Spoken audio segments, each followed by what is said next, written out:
Agora eu quero ir para a pesquisa eleitoral, falar um pouquinho sobre esse momento todo de pré-eleições aqui no nosso Jornal da Manhã. E vamos olhar então essa pesquisa do Poder Data e da AIA Banca, que mostra que o presidente Lula aparece à frente nas intenções de voto no primeiro turno. Neste caso, Lula tem 46% contra 42% de Flávio Bolsonaro. Aqueles que não... não, isso aqui é cenário de segundo turno. Perdão. Aqui temos o segundo turno, então, na tela para você. Por isso que aparecem só esses dois. No segundo turno, são 46% para o presidente Lula, 42% para Flávio Bolsonaro. Aqueles que não votariam em ninguém, branco ou nulo, 9%, não sabem ou não responderam, 3%. Se a gente levar em consideração a margem de erro, eles estão bem próximos e aqui, no caso da pesquisa Poder Data, não há, digamos, uma consequência muito grave do escândalo envolvendo o Banco Master com Flávio Bolsonaro e o eleitorado ainda mantém ele entre os principais votos. Aí sim a gente vai para o primeiro turno, né, Bia? Agora tem primeiro turno e Lula aparece na liderança, com 40% das intenções de voto, segundo esse levantamento. Na sequência vem o Flávio Bolsonaro com 35% e os demais candidatos pontuam menos de 5%. Vamos lá, é Romeu Zema do Novo com 4%, o Renan Santos do Missão com 3%, Joaquim Barbosa do DC aparece com 3% nesse levantamento, Augusto Cury do Avante com 3%, Caiado, candidato do PSD, com 3%, quem disse que não votaria em nenhum ou pretende anular, votar em branco, 6%. Não souberam, não responderam, são 3% dos entrevistados. A diferença aqui entre Lula e Flávio Bolsonaro é muito semelhante em termos de ponto percentual com aquela que a gente viu no cenário de segundo turno, cerca sempre de 5, 6 pontos entre um e o outro. Vamos conversar então com os...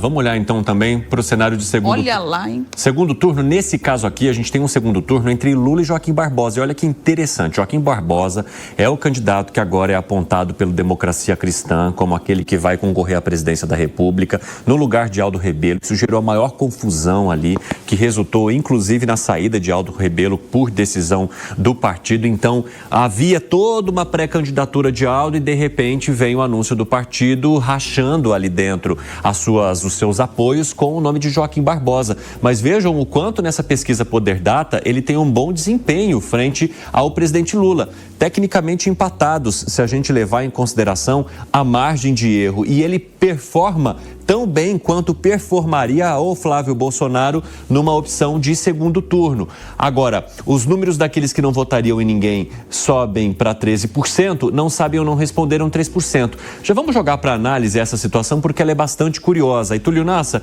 como é que você avalia o desempenho de um ex-ministro do Supremo Tribunal Federal que ficou bastante reconhecido à época da apuração de escândalos de corrupção, que agora aparece como um candidato de um partido pequeno como o Democracia Cristã, mas que tem esse tipo de performance numa possibilidade de segundo turno?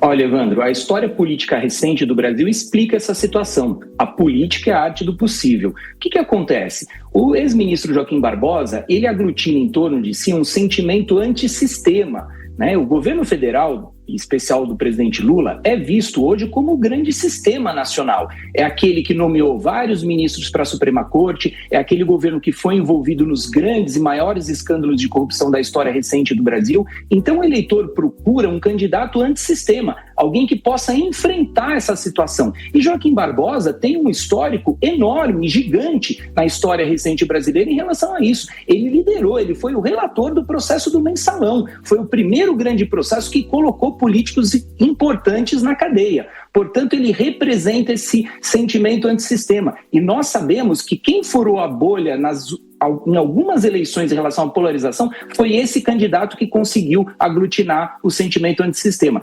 Jair Bolsonaro em 2018, o próprio Collor lá em 89, Pablo Marçal quase ganhou as eleições aqui na Prefeitura de São Paulo. Então, é por essa razão que eu vejo esse desempenho de Joaquim Barbosa.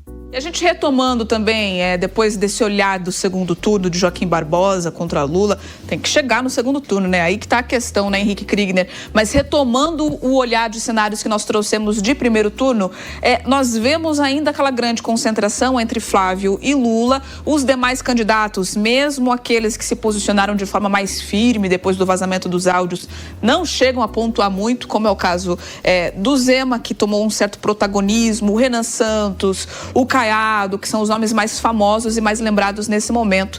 E Flávio Bolsonaro, apesar de todo o desgaste, não teve um derretimento tão significativo? Ou você acha que esses 5 pontos são realmente muito importantes nessa altura do campeonato? São importantes, Bia, porque numa eleição todo voto conta, né? Especialmente na questão das pesquisas, também tem aí o seu poder de direcionar as estratégias de campanha. Mas, ao mesmo tempo, a gente precisa considerar, existe uma noção aí, uma ideia no país de que ou é Lula ou é Flávio Bolsonaro, essas duas opções, porque os outros têm uma dificuldade muito grande de poder chegar no segundo turno. Diante disso, o fator anticorrupção entre esses dois não desmotiva tanto o voto, porque uma pessoa que ficou frustrada com o Flávio, com os áudios do Flávio, etc., tem as suas razões, mas não faria uma transição radical de dizer, olha, estou frustrado porque Flávio teve interação com o Vorcaro, portanto vou votar no Lula. Essa conexão ela é muito difícil de acontecer, por isso eu acho que não teve um sangramento tão grande na questão das pesquisas. Agora sim, no segundo turno, vence o sentimento anti, né? Então, no segundo turno, por exemplo, que a gente está vendo aí o Joaquim Barbosa contra Lula, porque também tem muito disso. Não quero votar no Lula, voto em qualquer um, menos no presidente Lula. Isso também é uma motivação aí que explica essa pesquisa. Exatamente. Agora, Túlio Nassa, a gente percebe nessa pesquisa que Flávio Bolsonaro não sofre tanto impacto por conta dos escândalos do Banco Master. Você entende que essa visão negativa relacionada ao discurso ou ao diálogo que Flávio Bolsonaro teve com Daniel Vorcaro pode se diluir ao longo da campanha política?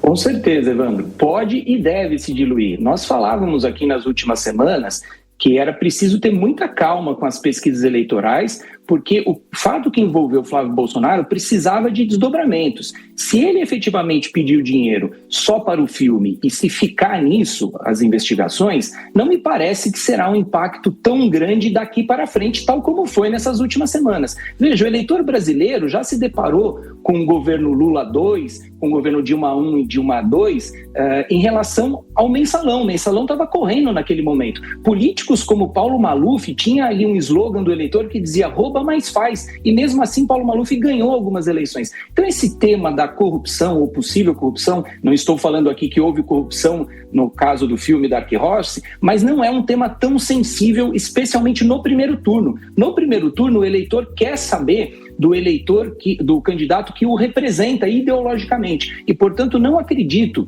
que essa história do filme vai se alongar e vai causar uma desidratação lá perto das eleições. O problema é agora, não lá para frente.